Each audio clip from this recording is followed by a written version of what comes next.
Hack the Energy and Climate Outreach Associate here at Extension and your moderator for this webinar today. Today, we will be doing a deep dive on green infrastructure. We're going to share community examples and you'll learn how green infrastructure can benefit your community. This webinar is co-sponsored by Prairie Rivers Network, and I'd like to give a thank you to Randa Watts for all of your support coordinating this webinar today. We are recording this webinar. You will get a link to the recording and contact information for the speakers in the next few days. You can always find local government education webinars on our YouTube channel. So before we dive in, I just want to share that there are still 2 weeks to take our survey to inform future webinar topics for this webinar series. We just want to make sure that we're covering topics that are relevant to your needs and interests. So I'll go ahead and put a link to this in the chat, and you can take this after the webinar, but it's just 10 questions and it's multiple choice, so it'll be really quick. All right, and then here is our agenda for today.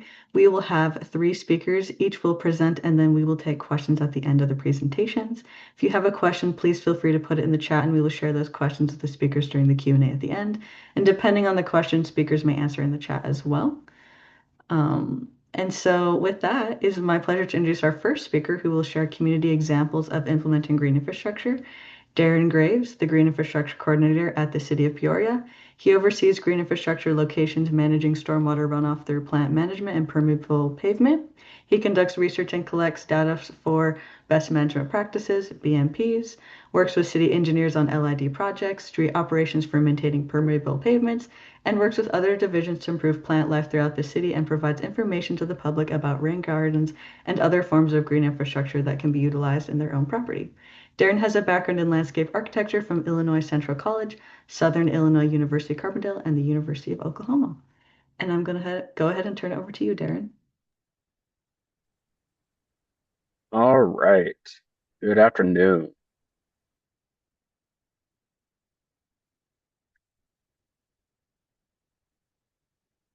Hey, all right. That's a page I recognize. Okay, so with this it's just overview of many projects that we have throughout the city of Peoria. Um this is difficult for me because I enjoy talking about our city and our project, but I will try to keep it as slim as possible. But if anybody wants to come to Peoria to check these projects out and talk personally, you will be in for a great day of green infrastructure. So with that, click on the next. Okay, this overview is just our general projects that we have within the city. With this, we have, you can see the city of Peoria. It's a pretty large area. We have a lot of green infrastructure sites throughout the area. The orange is our mostly native plants, and red is mostly stormwater, permeable pavements, but we also have uh, green infrastructure or native plants. Some sites are both in native and in stormwater. But for the most part, our projects are located within residential and commercial areas, and in some cases on private property that was implemented without the city's influence. Next. So here we have a collection of different uh, BMP practices across the city. Our urban planters, we actually have about 176 concrete boxes within the warehouse district, which is in downtown Peoria. We have 8 sunken boxes near Bradley University and Main Street University. We have prairies that range from large practices to small practices and on some public facilities. Our bioretention includes bioswales and bioretention native species within the right-of-way. Uh, CSO projects include native plants and bump outs. We have bump ins, which is within the right-of-way. We have permeable pavements, infiltration storage. Uh, Pavers include block pavers in the curb.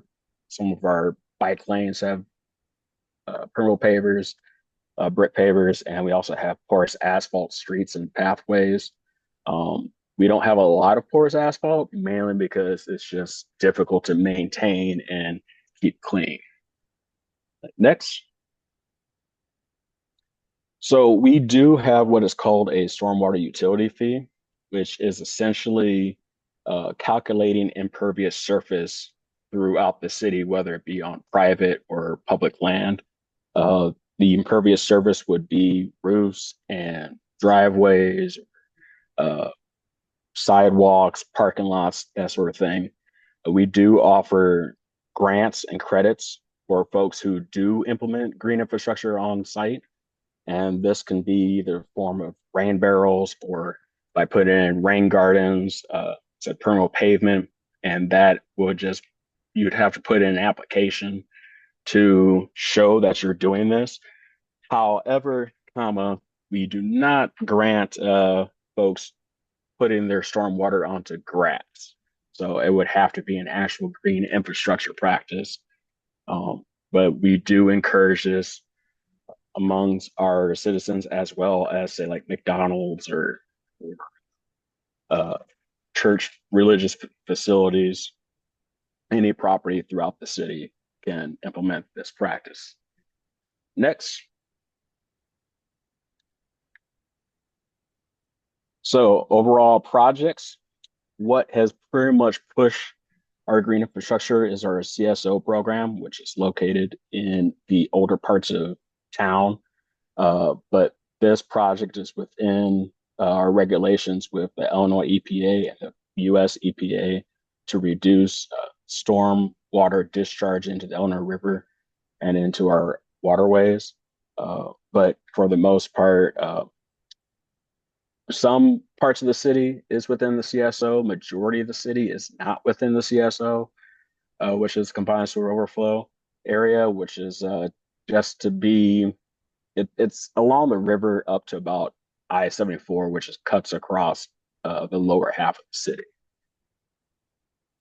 Next. So some of our projects, Orange Prairie Road is probably one of the newer, or I would say that the first projects of the city. This is where we have implemented uh, native prairies along a what used to be farmland. And with this, we have learned that you can plant the prairie, but you have to maintain it, right? Because nature would normally maintain all of its residences of plant material and animals and such. And unlike concrete, we can't just plant it and then walk away. We have to have annual maintenance. In some cases, you have to conduct a prescribed burn.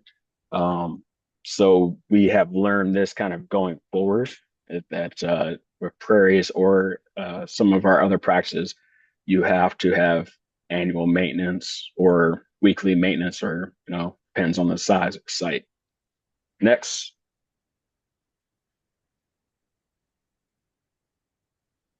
Warehouse district. This is in downtown Peoria. This is areas that we have 176 boxes, and these boxes include native and non-native trees, shrubs, and perennials.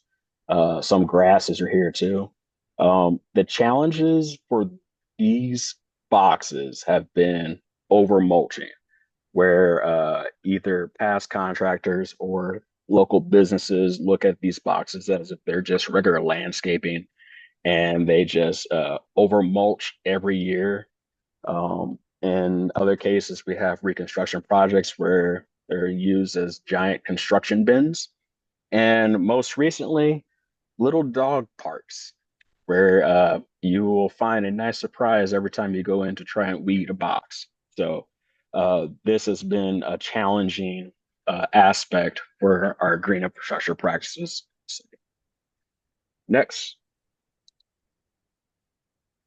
Manor Parkway is one of our first residential streets that we completed with brick pavers. It had always been traditional brick pavers in the past, but with this project, by putting in brick pavers, you can go on a very rainy day and not see hardly any standing water, which is really cool when you look at the aspect of it. But as far as being in the city, we do maintain this stretch regularly with street cleaning. Right. Next, Adam Street.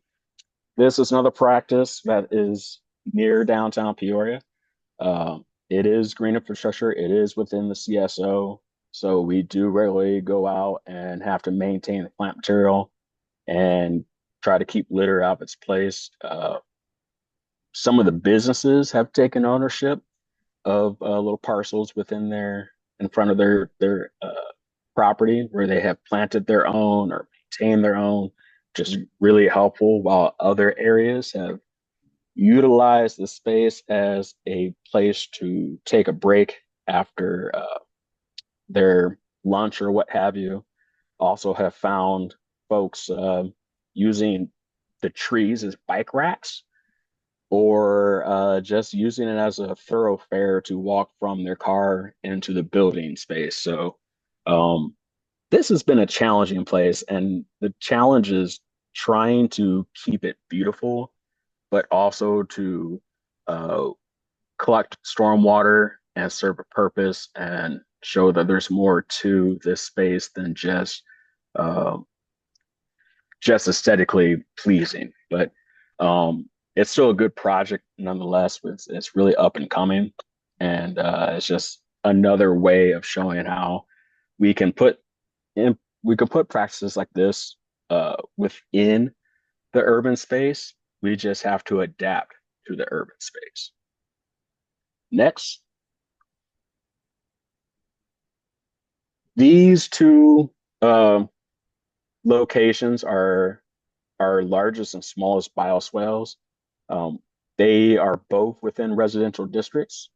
What has been interesting is they have grass and they have traditional landscaping, but the citizens have shown equal amount of care. Whereas with Northmore, we have seen where we have our native species shrubs, and if they don't wake up after the winter, then folks just assume that they're dead. So they've been cutting them back. And then on the right side, Nebraska, well, this area, if you don't want to weed, you can always just take a mower and mow it down to the ground. So, um, as frustrating as this is a great opportunity to work with the public and to work with residents who are interested in what we have. Because, you know, you can maintain your own property, but when it comes to the city's property, we implement these things, but we also have to educate and hold clinics on the proper way to maintain our green infrastructure sites, whether it's in a bioswale or if it's in a neighborhood along a street or downtown Peoria, what have you. So it's these are in different areas of the city, which, like I said, it can be challenging, but it every challenge always has a great ending if you work the problem the right way. At least that's what I've been kind of coming across. But this next slide, MacArthur Bridge is probably one of my favorite areas. MacArthur? It MacArthur, yes, MacArthur Highway Bridge is the name of the detention basin. There's two detention basins. This area has, I believe it was planted with like roughly 100 species of plants, but they're straight species. So as you drive by, it looks like a small practice until you walk by and you realize how large the plant material actually is. Like some plants we have out there 4 to 5 foot in circumference, plenty of flowers, lots of pollinators, lots of bees, butterflies.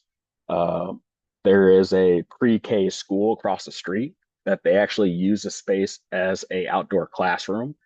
And they're always telling me how many pollinators they see, how many caterpillars they see, and releasing their um, monarch butterflies in the space.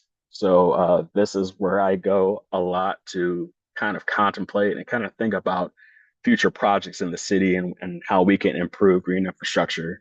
As like I said, it is a detention basin, but I've never seen it fill up with water.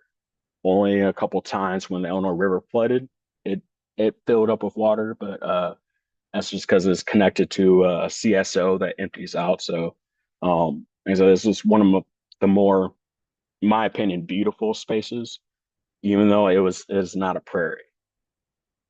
Next, so our lessons learned.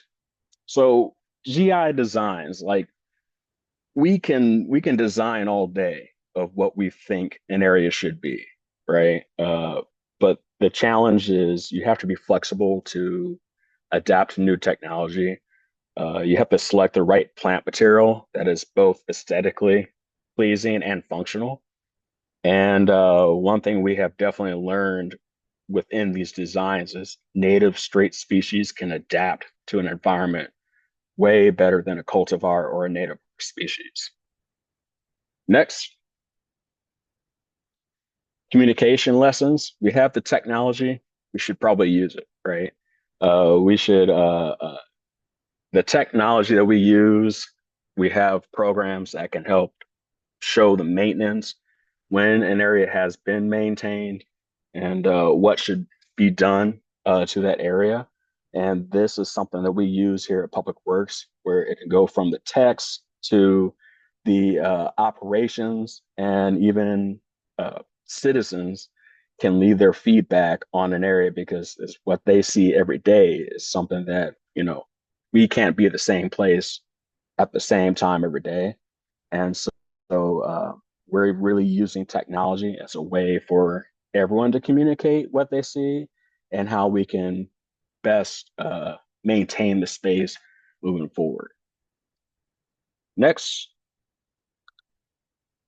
CSO projects. We have yearly projects going in. What this we have learned is even though we're trying to accomplish the same task, you can't use the same projects everywhere, right?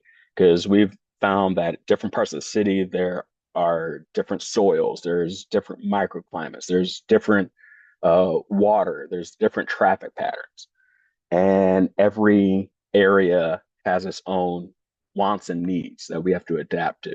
So, with the overall goal of collecting stormwater, holding it on site, and trying to reduce the stress of the infrastructure and sending river or sending, I'm sorry, sending water to the river, every location, there's a different way we can go about it. And it just shows that we have a lot of examples that we can use from different areas of the city to try and find the right solution to our challenge.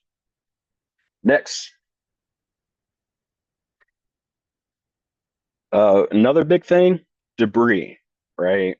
We have to understand that we can't use our traditional landscape maintenance everywhere. With GI, it's a little bit more detail, a little more attention to detail. We can't blow our grass clippings out in the street. We have to get them back on to site if they're in the street, and then we have a hard rain that can plug up our infrastructure. It can clog up our permeable pavers. It can flow into our bump outs and choke out the plant material that need the water.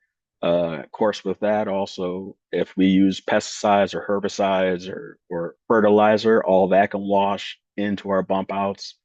Another thing that we have noticed is the seasons of plant material, right? So like the blooms of trees and the falling leaves in autumn, all those can kind of play a factor in how often our systems can get clogged up.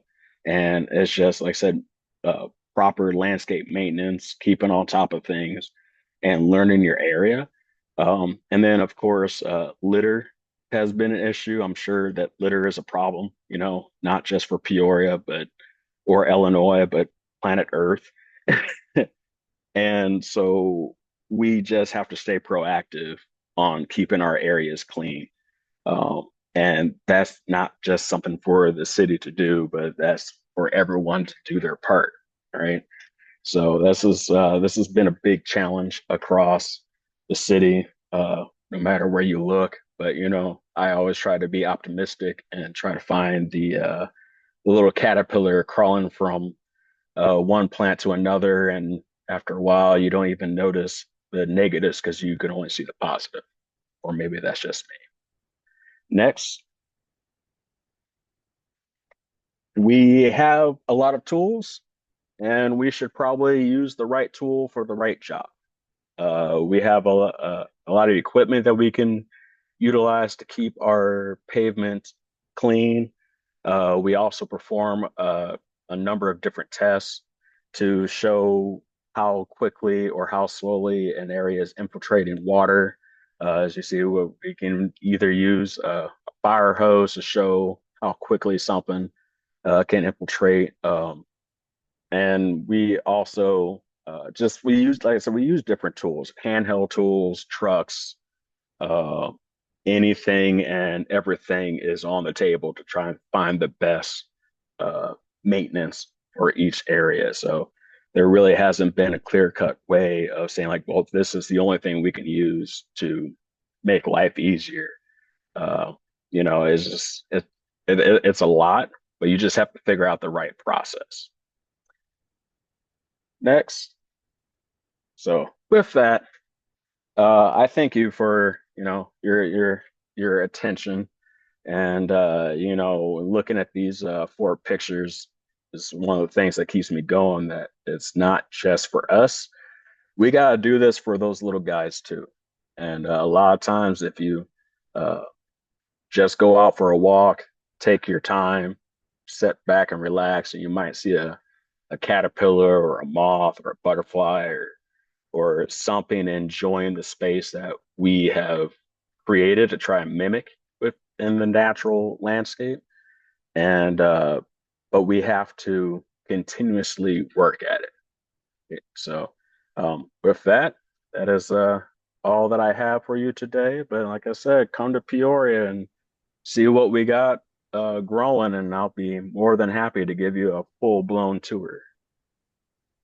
Thank you so much for your presentation, Darren. We really appreciate all of the examples you provided, and I think that cues us up very well for our second speaker, Nina Struss, who is the River Health and Resiliency Organizer at Prairie Rivers Network. She'll be talking about how green infrastructure benefits communities. And here's just a little bio. Previously, she worked as a registered dietitian and intuitive eating counselor, focusing on improving the overall health and wellness of the Quad Cities community through nutrition education, community presentations, public events, and media relations. She currently serves as a board member of the Nest Cafe, the first pay what you can restaurant in the Quad Cities. She holds a BS in nutrition and dietetics from Western Illinois University Macomb. And I'll pass it over to you, Nina.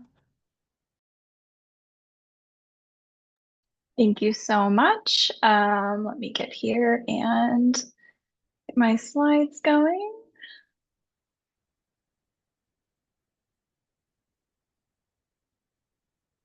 Okay, can everybody see my slides, the presentation? We're not seeing it being presented. Yeah, I don't know what just happened.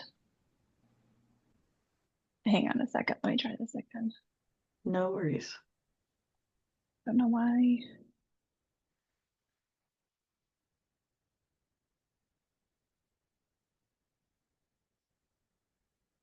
How about now? Yes, that's perfect. Okay, sorry about that. Thank you so much for having me here to talk a little bit more about nature-based solutions, which is kind of the verbiage I use a lot, even though it's interchangeable with green infrastructure here in this space.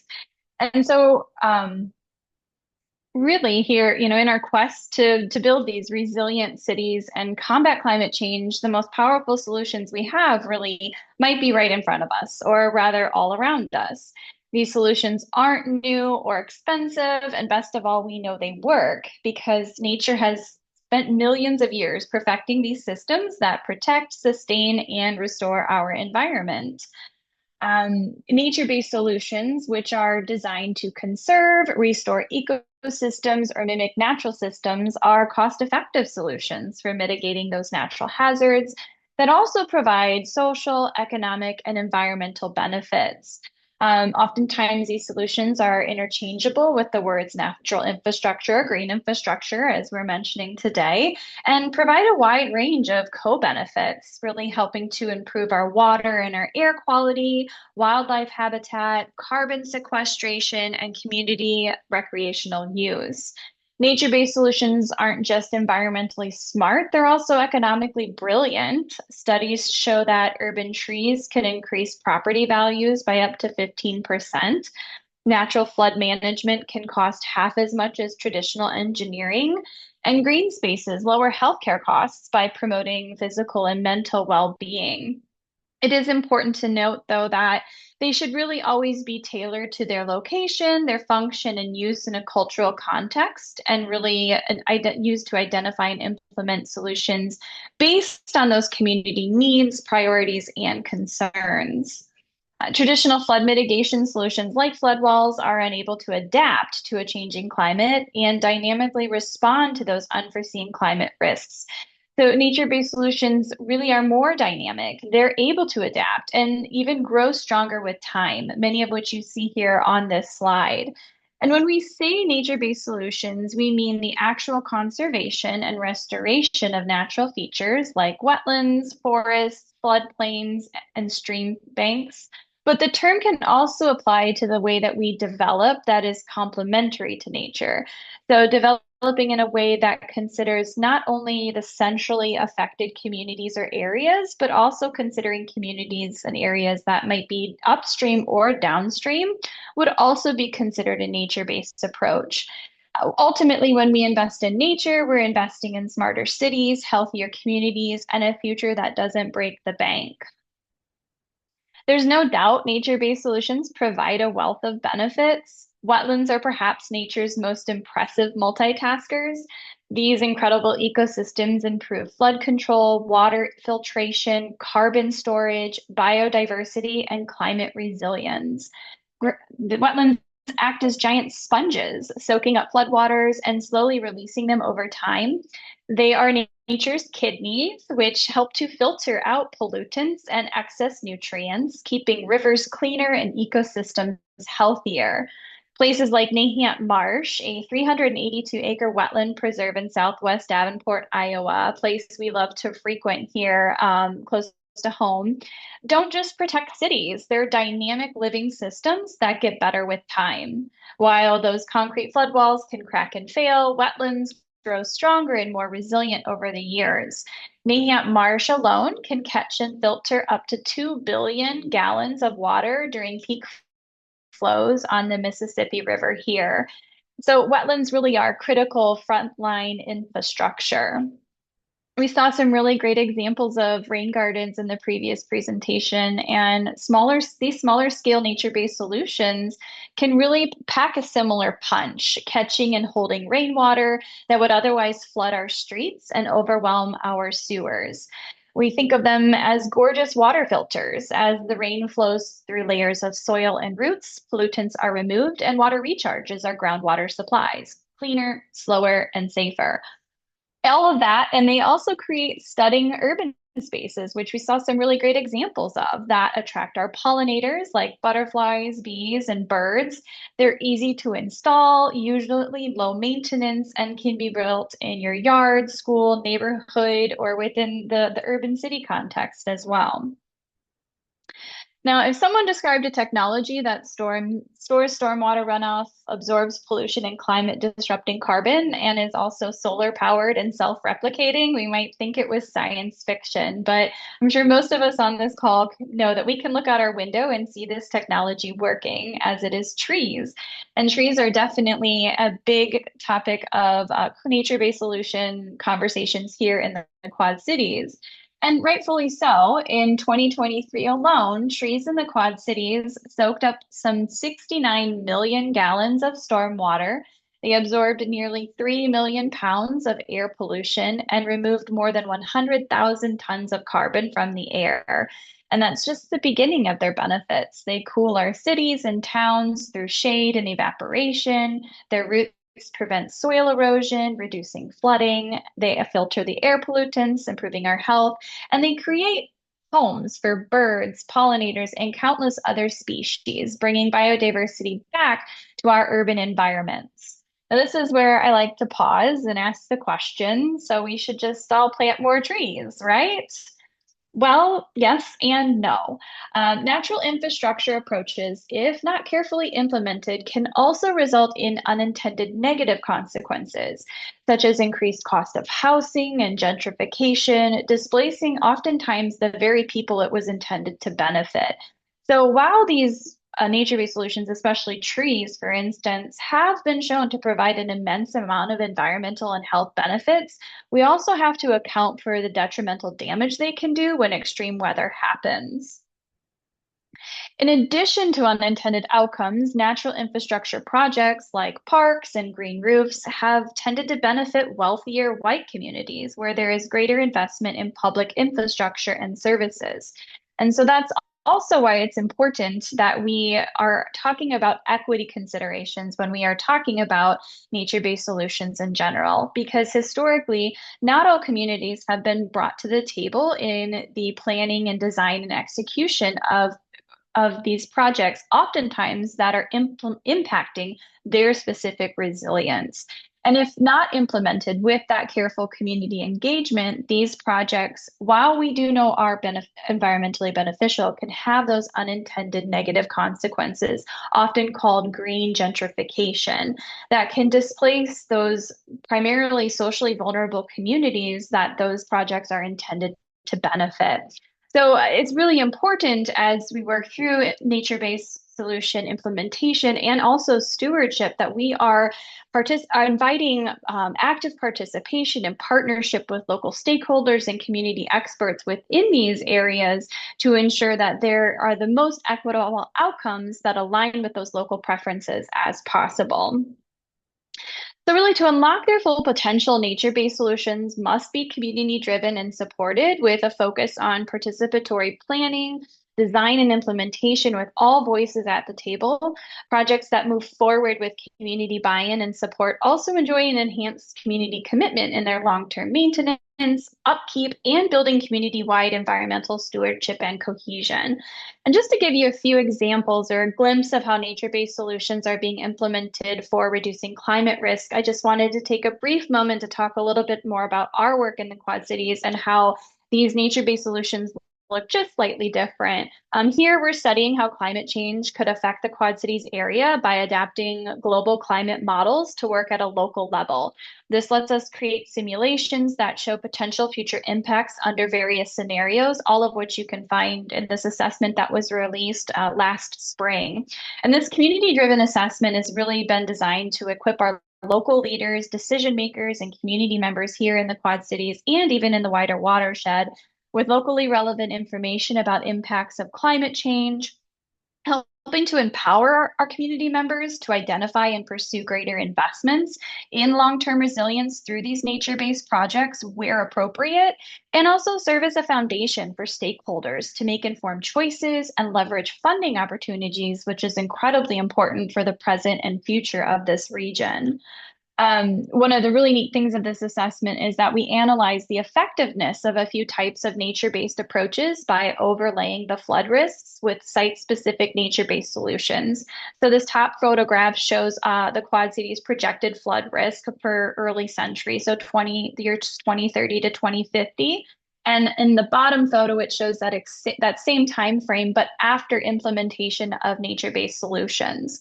So our analysis looked at techniques like rain gardens, permeable pavement, and green roofs, and found that if these nature-based solutions were implemented at a large enough scale, it could be possible to reduce urban runoff by as much as half.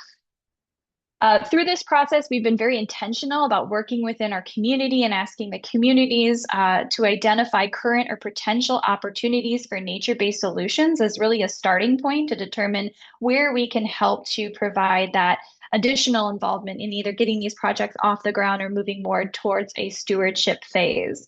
Additionally, we've been listening to those stakeholders and what would be further helpful with them with identifying opportunities for these green infrastructure projects and an interactive flood mapping tool was something that came up several times. And this tool allows for the ability to identify flood risk for specific locations so they can enter in an address and observe what their flood risk is for that specific site, and then how implementation of site-specific nature-based solutions can assist in reducing the risk for that specific area. To assist in filling a voiced gap for educational resources, our PRN team created an educational YouTube video discussing 3 nature-based solutions and their benefits as identified in the assessment. And some of our latest work looks more at creating a ecological corridor map, which is an initiative that is built upon existing community resources and is an analysis that responds to an urgent regional need, which is to reverse habitat loss, reconnect fragmented landscapes, and prepare for a future shaped by climate extremes. We know that our natural infrastructure systems can help to mitigate these climate risks. Yet many of these systems are isolated, unprotected, or disappearing. So, by identifying where these natural spaces can be reconnected across jurisdictional and land ownership boundaries, this corridor analysis really helps offer us a path forward. And finally, I'll leave just a really positive note with our team is very excited to be assisting the city of Rock Island in protecting over 500 acres of wetlands near the confluence of the Rock and Mississippi rivers through the creation of a mayor-appointed task force of which PRN and NWF are members. The city is moving forward with the creation of a wetland management plan and establishment of a conservation easement to protect this area in perpetuity. So not only will these wetlands provide vital floodwater storage and improve water quality, but they will continue to be a critical habitat for wildlife and an asset to the community. Thank you so much. That's what I have for today. Thank you so much, Nina. That was an amazing presentation, and thank you for really emphasizing community perspectives and how crucial those are to planning these projects. So now we'll be moving to our third speaker who is going to share an opportunity to help pay for green infrastructure. So she'll be sharing the green infrastructure grant opportunity. Christine Davis is the manager for the watershed management section of the Bureau of Water at the Illinois EPA. Major programs include the Illinois Non-Point Source Management Program, the Illinois Nutrient Loss Reduction Strategy, the Total Maximum Daily Load. She has a Bachelor of Science degree in agronomy from Western Illinois University and regularly invests her personal time to support environmental organizations in Central Illinois. I'll pass it over to you. Thank you very much, Linda. I appreciate it. Good afternoon, everyone. As Linda identified, this is one of our financial assistance opportunities within Illinois EPA. It is a state-funded program, and it is the Green Infrastructure Grant Opportunities, or GIGO program. But you can call it whatever you want. It can be GIGO, it can be GIGO. Just go with green. Okay, so the GIGO program has 4 key components. It's green infrastructure best management practice implementation to reduce stormwater runoff, to reduce localized and/or riverine flooding, to protect water quality of Illinois' rivers, streams, and lakes. So if your project that you're thinking about applying for the GIGO program does not include all 4 of these items, please reconsider applying, because if you're missing something, chances are good you're not going to be a successful application. Okay, and the reason why we're interested in stormwater and trying to control it are the impacts on local water quality. When we have excessive stormwater runoff, we do see flow volumes and velocities changing in our creeks and our streams and rivers. That does impact erosion, both in the bank and the channel. Sedimentation becomes more excessive. We see more combined sewer overflows. We see groundwater recharge, which is a good thing or not, because maybe the water went through the system too quickly and didn't have the opportunity to infiltrate into the ground. And then we're looking also at the lake and stream water levels, either possibly being increased or possibly being decreased, or both, because the water again is getting through the system faster than nature intended. So the GIGO funds green infrastructure for water quality. We're looking at it to decrease stormwater runoff to Illinois rivers, streams, and lakes. Noticing a trend here, right? We're looking at reconnection of streams with its floodplains as being a major best management practice for people to consider. If you've got the room, If you don't, there may be some other opportunities for you as well. Stormwater treatment and control. This could be directly upstream or downstream of an impervious area that's currently impacting water of Illinois. And we've got impervious in there, but there are going to be some rural areas that have too much water coming through, so they don't necessarily have to be impervious in order to be a positive outcome for funding for the GIGO program.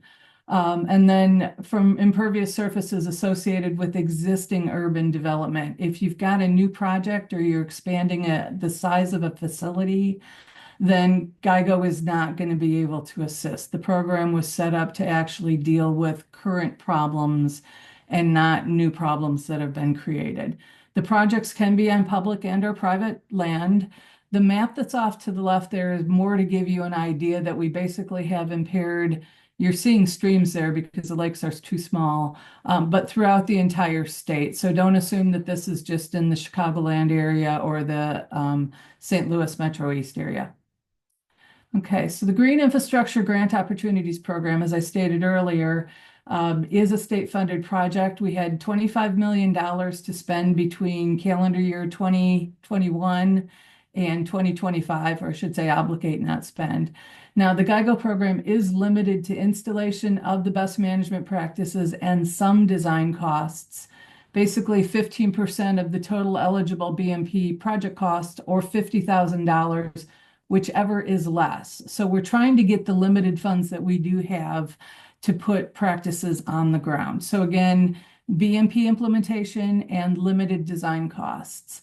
Floodplain reconnection, such as two-stage ditches, daylighting, levee retrofits have been successful applications in the past.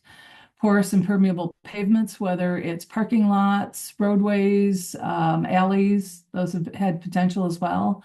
Bioinfiltration and retention, that could include bioswales, basins, wetland creation and or restoration. And then there's things like watershed-wide projects, which would be multiple smaller BMPs, such as rain gardens and just smaller types of BMPs that will be throughout the watershed. So they don't necessarily all have to be in the same area. The expected applicants are anyone that could legally accept money from the state of Illinois. It would include municipalities, sanitary districts, park districts, watershed groups, or other not-for-profit groups that pre-register through the GATA portal. If your organization is not already in the GATA portal, I would strongly encourage you to consider finding a partner that is in the GATA system that would apply on your behalf and would navigate the requirements of the GATA program, because if you're a smaller organization, you don't have staff or you have limited staff, you would end up spending money on some of the GATA requirements instead of being able to spend the money on your project. This is a reimbursement program project with a 25% match requirement.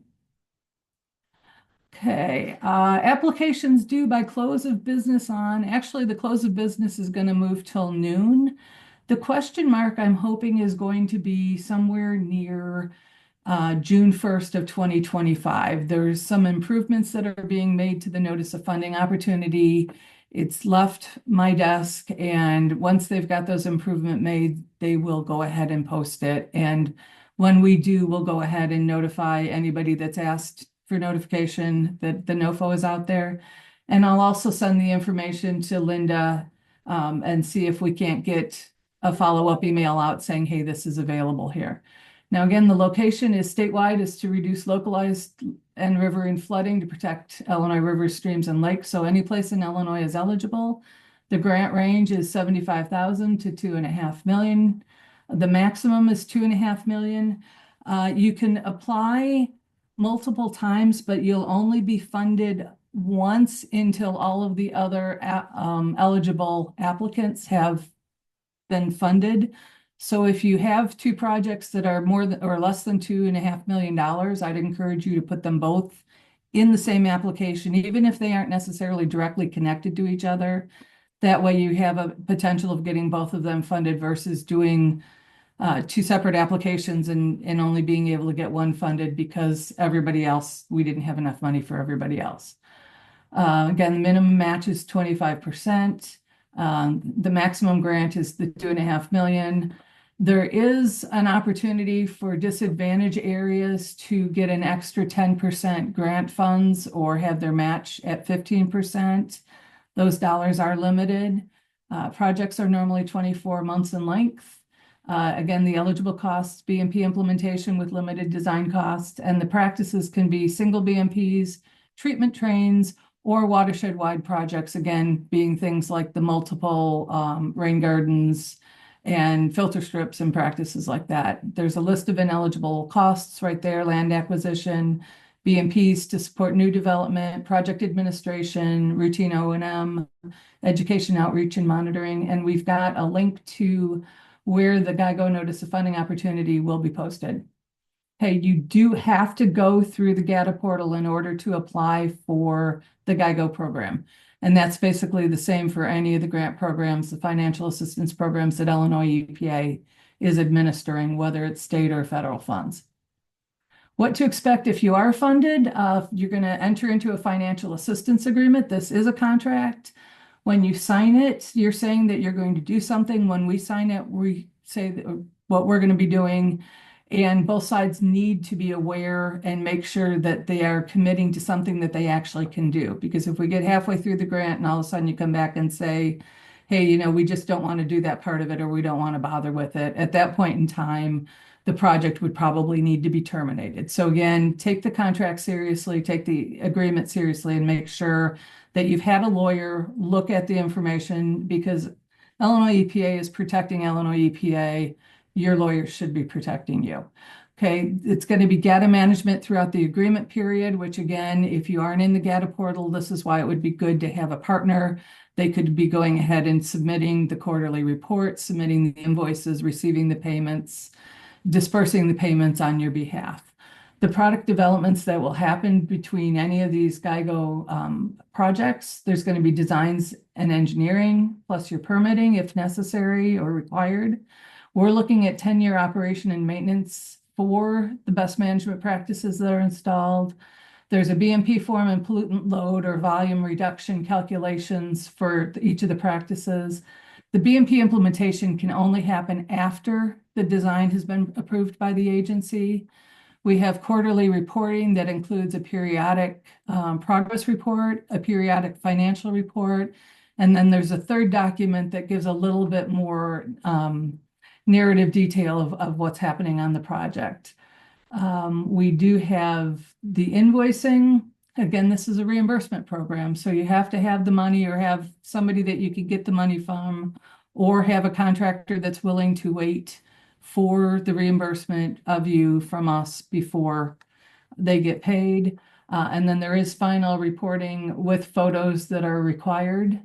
And reimbursement is of eligible costs only. So when you're looking at the Green Infrastructure Grant Opportunities Program, again, BMP implementation, design work, we do have some limits on things like sewer line being put in.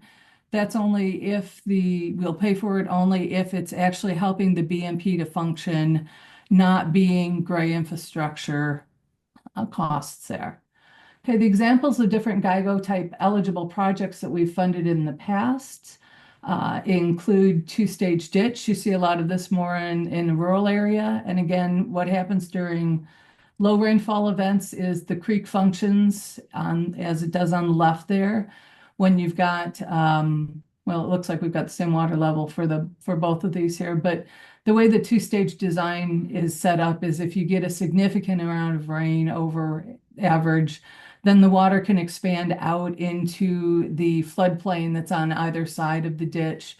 And it holds the water back a little bit longer, allowing areas downstream to move water through more like what nature intended. Bioswales, another practice where you're going to have a channel, you're going to have vegetation, you may have amended soils or rock in there for that. But again, it's going to allow the water that gets into the bioswale to sink into the ground and then also transport the remaining water downstream more slowly and more safely. Permeable pavement streets and parking lots, again, alleys work as well. What happens here is you've got a regular parking area above it that underneath it, there's a large amount of gravel, filter blanket, possibly a drain to take off excess water. That allows the storm water to sink into the road, sink and stay under the road and be basically out of sight and out of people's basements instead of, running directly into other areas there. Okay, wetlands are a possibility as well. And I did a number of different pictures here because the people that are in the pictures here are all volunteers for this wetland implementation, including the man covering or taking the blue irises over to be planted. But those were actually, the people's work was actually used as match for the GIGO program. Okay, when you're looking at BMP implementation, be sure to secure your technical assistance early on. Know your BMP operation and maintenance needs at the point of design, because you may end up needing to do something a little bit different once you figure out, hey, I need to get a vehicle back there, or something over here needs to happen. We've had a lot of cases where trees were inadvertently planted in the wrong spot, and then operation and maintenance had to be done at a higher cost, or they had to remove the tree in order for them to be able to get in at that. Consider what's happening upstream and downstream of the site, because there may be things happening that will undermine your work, or your work could possibly undermine some of their work. You need to secure all local, state, and federal permits prior to implementation of the project. When you're looking at the project, consider your potential secondary benefits such as habitat and flooding. But when you're putting the GIGO application together, please don't use habitat and flooding. Well, I'm sorry, don't use habitat as the main reason why the community wants to do something. Flooding, definitely, because GIGO is set up to reduce flooding. But that was a typo. That was actually from another program there.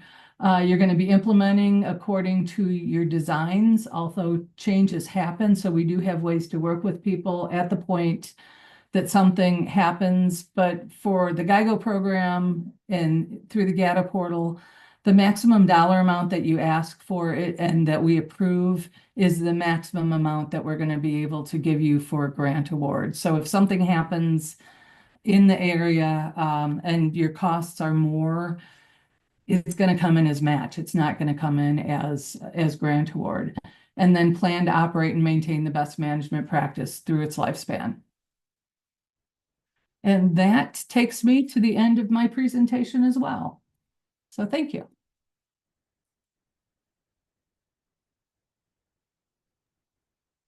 Thank you for that overview, Chris. Well, now we are in the Q&A portion. So if you want, feel free to put your questions in the chat or unmute yourselves. It looks like we already have a question here from Jerry. So Chris, does the grant require projects to be completed by a specified date? That's a good question, and thank you very much. The projects are normally limited to a 24-month period of time. So from the point that the contract starts to the point that the contract ends, all work needs to be done within the contract period that's there. So we may have a project that needs 30 months due to, say, location is possibly at a school where the work can only happen during the time that summer break, things like that. But normally it's going to be the 24 months. Thanks.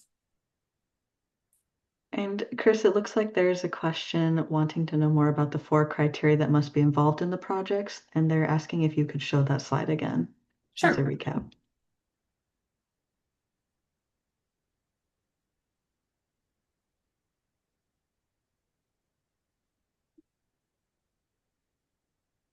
How many buttons to hit here? Hopefully that's showing up there. So yeah, so the 4 components, the green infrastructure best management practice.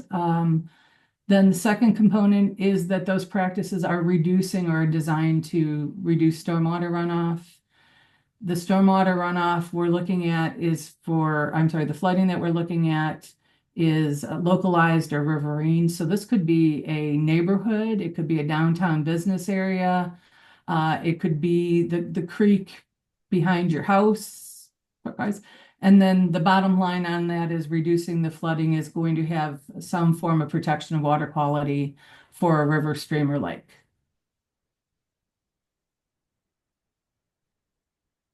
Thanks, Chris. And our applications due June 1st? No. What should be happening, the GIGO notice of funding opportunity hopefully will be posted by June 1st. I'm anticipating a 90-day window that will be when the applications are due. So hopefully what will happen is the NOFO will be published by June 1st, and then you'll basically have June, July, and August to get your application in. And we will offer, if you do get all of your application information completed, you can submit it to the agency for a quick review so we can look for things if you missed answering something, if you picked a word that isn't necessarily the cool word to use or could possibly keep you from getting funding, kind of thing. That is dependent on the staff that are available and that. So if you can get it to us sooner, you have a better chance of getting a full review and comments back. And then you can go ahead and submit your application after you've gotten some comments from us. That is great to know. I am curious, Chris, how does GIGO account for maintenance costs? Well, the GIGO program, unfortunately, really only is able to assist with the implementation of the project. And then the operation and maintenance of the best management practice is the responsibility of the grantee. The grantee does sign a landowner agreement or some form of commitment for a minimum of 10 years of operation and maintenance. But the thing that the applicants can look at is there might be some partners out there that are already doing that type of operation and maintenance, and you might be able to partner with them to handle things better. But it is really important that you not only, when you're proposing a project, what Mike was able to show, I'm sorry, what Darren was able to show us with some of the green infrastructure that was happening in Peoria is if you don't have the local neighbors on board with your project, you could come out and find your project in pieces out there. So anybody that's looking at doing something should either already be talking to the neighbors about what's going to happen on the right of way or on the property that's being proposed.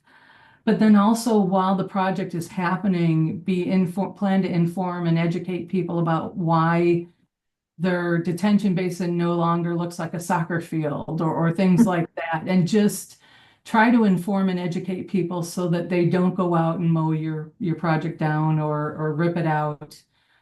Because that does not turn out well, especially if you are looking at like a state grant where maybe you're in year 2, you've committed to doing 10 years worth of operation and maintenance, and the neighbors came out and ripped the whole thing out in year 2.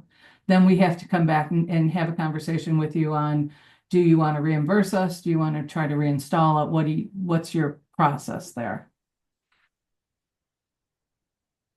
Yeah, I think that makes a lot of sense. It looks like we are just about at the end of time. Nina and Darren, if you'd like to add anything else to that, or if anyone has a final question they'd like to ask.